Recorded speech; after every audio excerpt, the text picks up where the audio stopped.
जम्मू और कश्मीर यूटी के पहले चीफ मिनिस्टर उमर अब्दुल्ला बन चुके हैं और आज हम इस वीडियो में उमर अब्दुल्ला के बचपन से लेकर आज तक के सफ़र के बारे में जानेंगे। जिस तरह गांधी परिवार के शहजादे राहुल गांधी हैं, उसी तरह जम्मू और कश्मीर में शेख परिवार के शहजादे उमर अब्दुल्ला हैं। इन दोनों में एक और बात कॉमन है कि इन दोनों लीडर्स की मदर्स फॉरेनर्स हैं। राहुल गांधी की मदर सोनिया गांधी इटालियन है और उमर अब्दुल्ला की मदर मौली अब्दुल्ला ब्रिटिश हैं। फारूक अब्दुल्ला ने मौली अब्दुल्ला से 1968 में शादी की। उसके 2 साल बाद 1970 में उमर अब्दुल्ला का जन्म यूनाइटेड किंगडम में होता है। इनके दादा शेख अब्दुल्ला, जिन्हें शेर कश्मीर भी कहा जाता है, वो जम्मू और कश्मीर के पहले प्राइम मिनिस्टर थे और इनके वालिद भी जम्मू और कश्मीर के 3 बार चीफ मिनिस्टर रह चुके हैं। उमर अब्दुल्ला फारूक अब्दुल्ला के इकलौते बेटे हैं, जिसकी वजह से फारूक अब्दुल्ला ने उमर अब्दुल्ला को हर सहूलियत दी।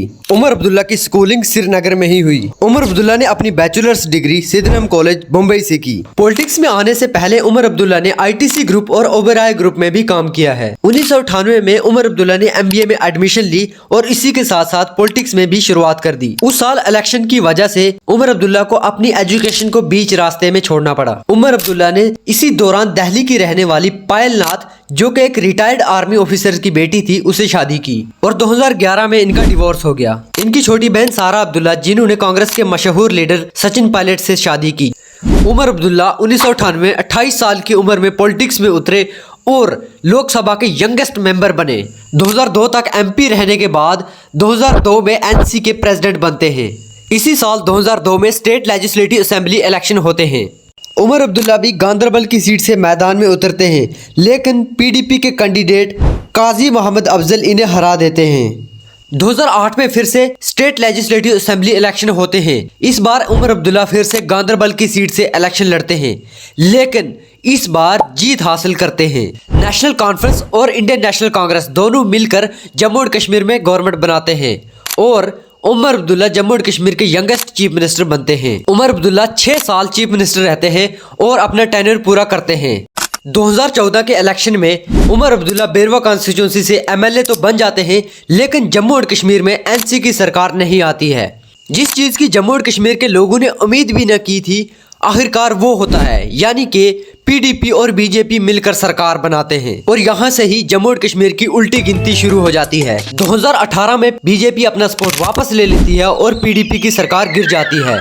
इसी के साथ साथ 2019 में जम्मू और कश्मीर का स्पेशल स्टेटस 370 भी छीन लिया जाता है और जम्मू और कश्मीर को 2 यूनियन टेरिटरी में बांट दिया जाता है, एक लद्दाख और दूसरा जम्मू और कश्मीर। इसी मामले में जम्मू और कश्मीर के बहुत सारे लीडर्स को नज़रबंद किया जाता है, जिनमें उमर अब्दुल्ला भी एक थे। इस सब के साथ साथ एक और कहर आता है, जिसे हम कोरोना वायरस कहते हैं। इन सब की वजह से जम्मू और कश्मीर में 10 साल तक इलेक्शन नहीं होते। इस साल 2024 में लोकसभा इलेक्शन होते हैं और उमर अब्दुल्ला बारामुल्ला की सीट से मैदान में उतरते हैं, लेकिन इंडिपेंडेंट कैंडिडेट इंजीनियर राशिद इन्हें हरा देते हैं। लेकिन कुछ महीनों बाद यूटी के पहले इलेक्शन होते हैं। उमर अब्दुल्ला फिर से गांदरबल की सीट से मैदान में उतरते हैं और जीत हासिल करते हैं।